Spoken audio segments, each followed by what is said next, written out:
Hello everybody and welcome back to Let's Play Super Robot Wars Z2.1.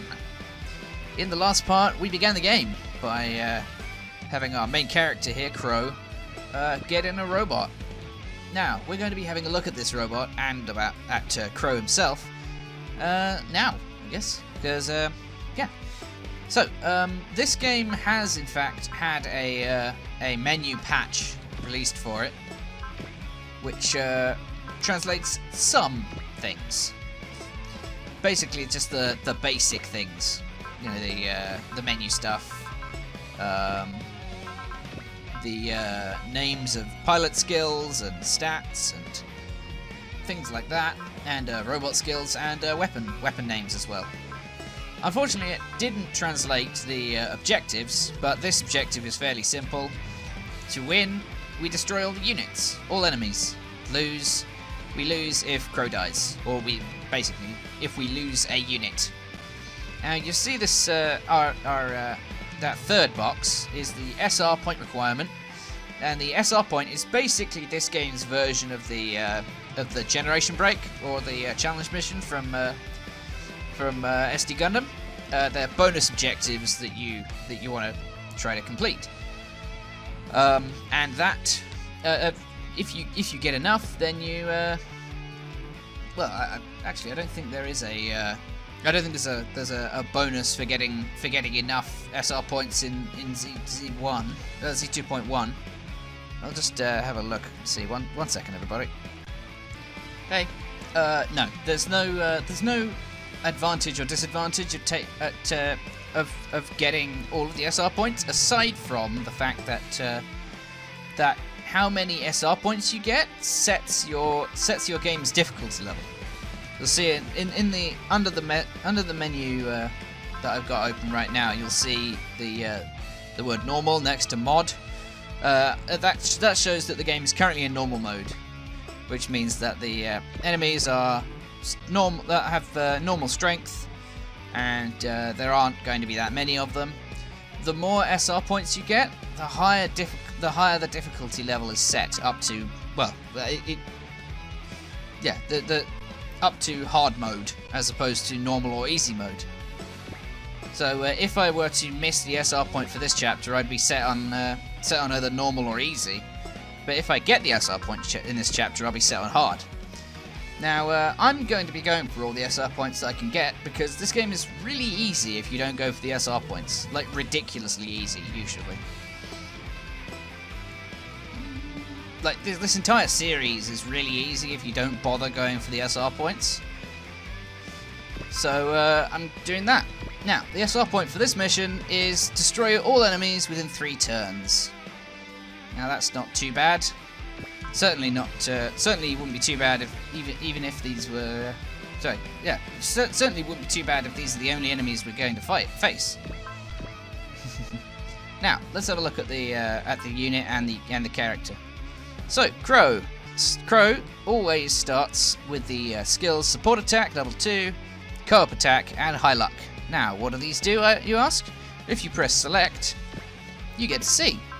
So Support Attack level 2 allows offensive support to an adjacent ally. So that means that if an ally who is next to you or adjacent to you attacks while you haven't moved, you can support their attack with an attack of your own from Crowe, and that excuse me, and that attack will be at reduced power, but it's better than not having an attack at all to support with.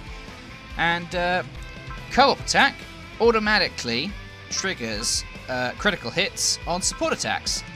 Now, Support Attack level 2 means that Crowe can do it twice, by the way, to 2 different attacks. So Co-op Attack automatically triggers critical hits when you support attack. And High Luck gives 20% extra money whenever you get a kill, but it doesn't stack with the luck spirit. Speaking of spirits, here are spirits. So, Crowe has 2 spirits right now, that being Attune. If we press square, you can have a look at them on the bottom left box. You can switch between your pilot skills and your spirits. Yeah, so Crowe has Attune, which is a spirit that allows you to set any ally to 100% hit rate for a turn, including yourself. So it's basically a it casts a it's basically a spell that sets your accuracy to 100%, so you can't miss unless you're forced to be missed by an enemy spirit. And Attune, you can target any of your allies, including yourself. And he also has Focus, which increases the current unit's hit and evasion by 30% for one turn. That's both your turn and the enemy's turn, which is pretty good. Now, for Crowe, Attune and Focus both cost 10. You'll see the 10 next to them. That is 10 of his SP. As you see, the SP, the number of SP he has in the top set of stats underneath PP and VT. Now let's have a look at those stats. So obviously his name, Crowe Brasta. His level is 3 over on the right. VT is his will or vitality, but I always call it will personally, because that's how the earlier games were localized. So yeah, will is a damage multiplier that fluctuates based on things that happen in the battle, and depending on your character's personalities. So for example, if Crowe were to dodge an attack, then he would probably gain 1 or 2 morale. If he got a kill, he would gain 5. If he got hit, he might lose a point. I don't know. I'm not sure what his personality is. PP is pilot points, which are spent on pilot skills or on boosting his stats or other things like that. We've already talked about SP. He has 1,000 experience. It costs 500 experience to get to the next level, no matter what level you are. So the experience you gain differs depending on how high level you are in comparison to your enemy. So the amount of XP you're aiming for is always the same, but the amount of XP you get will be different depending on who you're attacking. And you always get more experience for kills, as you would expect. Crowe has 3 kills, as you can see next to the word kill without the second L.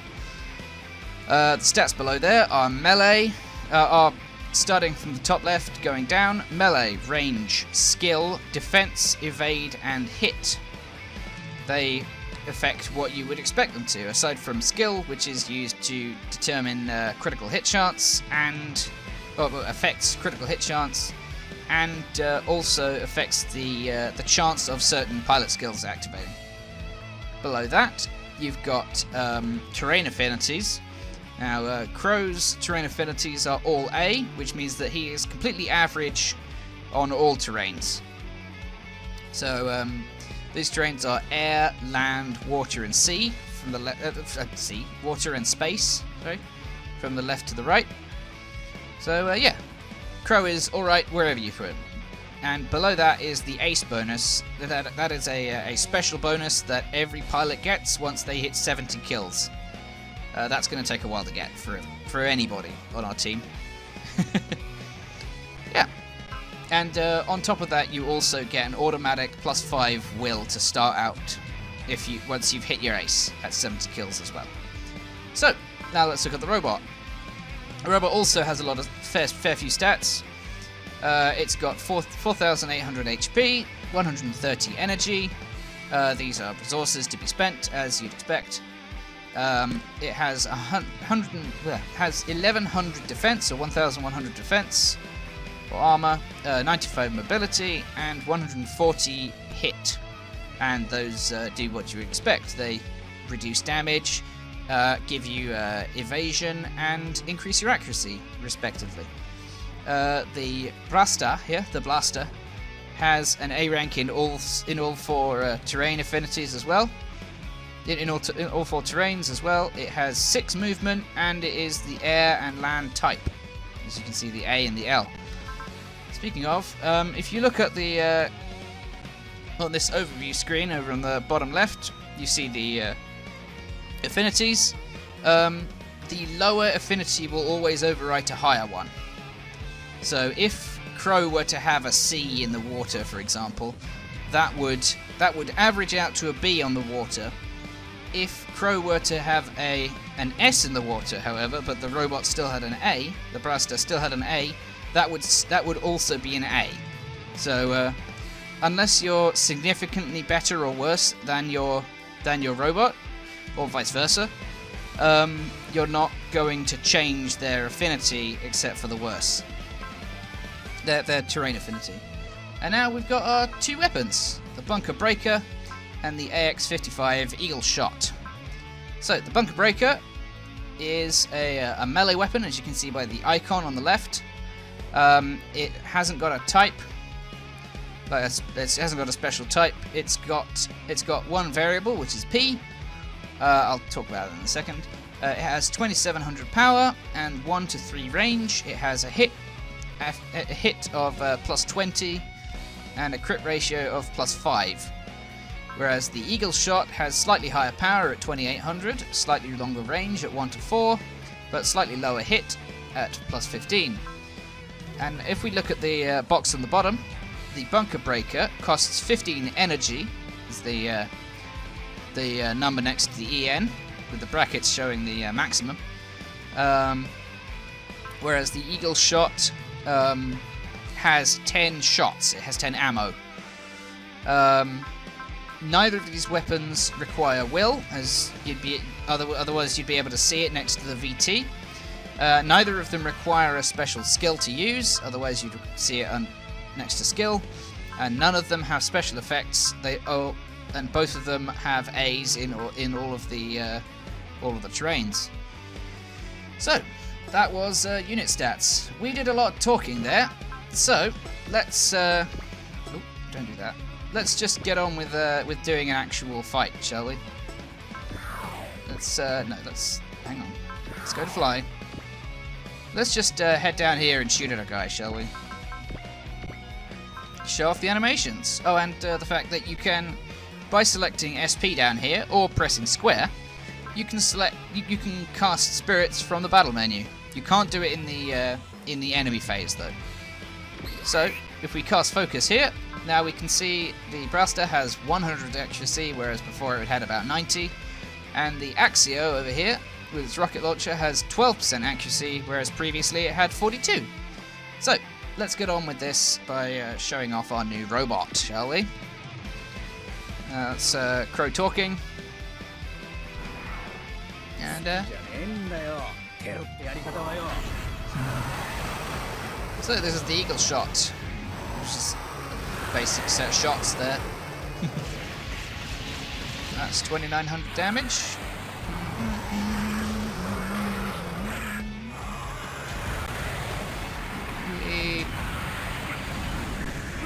And that just blew up the robot. I didn't intend for that to happen, but I'll take it.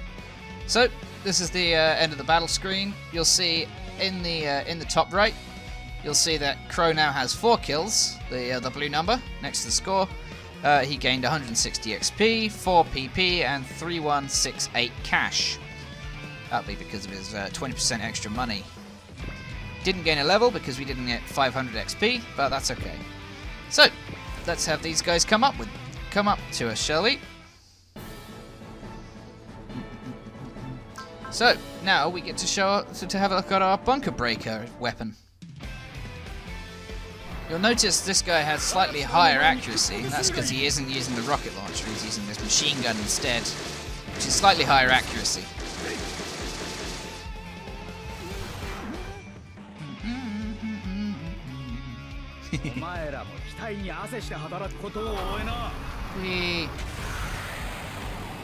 Yeah, so that's a shield on a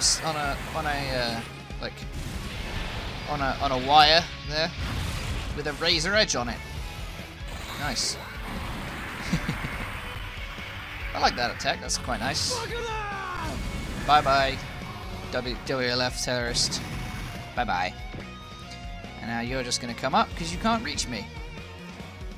And so we've hit our second phase, which is I I still didn't get to have a look at the Axio. Oh yeah, I forgot. This lab is not the Axio lab. It's the Axion lab. I got it wrong. I got the name wrong. Sorry about that. I had a look at my notes and I realised I was wrong. So yeah, I'm just gonna shoot this guy down. Cast focus. Yeah, if you turn the animations off, this goes a lot quicker. Yay! I win. Just cut the speed down here. So that was our that was the finish of the map. Obviously, definitely nothing else is going to happen. And, yeah, Try is just trying to. So yeah. Anyway. Oh, hey,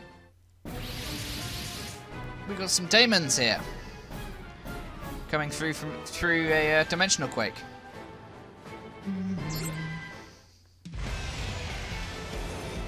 And Try has just thrown us into the thick of it. So yeah, Trier has created this robot specifically to fight demons. It is the DM Buster.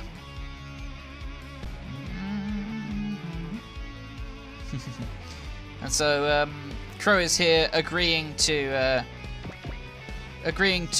continue piloting it if Trier will help him pay off his debt, basically. Yeah, so that's the Damon over there, just coming over here. Also, we've got a new weapon. We have a new weapon, the ACP Phase. It has a special effect, being ignore size. It ignores the size modifier when applying accuracy and damage. Now, size being smaller than your enemy means that you have a higher chance to hit, but you'll do less damage. And being bigger will have the opposite effect. You'll do more damage to them, but it'll be harder for you to hit. So let's see our ACP phase. This is Crowe's theme, or Crowe's first theme, by the way. It's pretty nice. It's a pretty nice theme. I don't think it's as good as his next theme though. I like it, but it's not as good as his other one. Pfizer. Whee.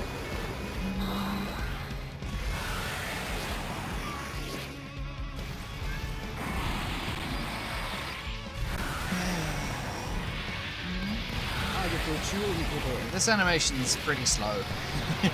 It's pretty long. Still going. It's still going. And still going. Oh dear.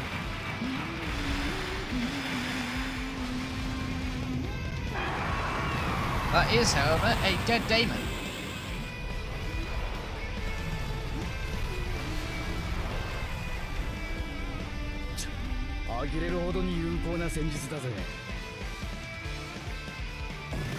Boom. So, I'm going to cut the video here. I will see you guys next time when we continue to fight through this chapter. See you guys next time. Goodbye, everybody.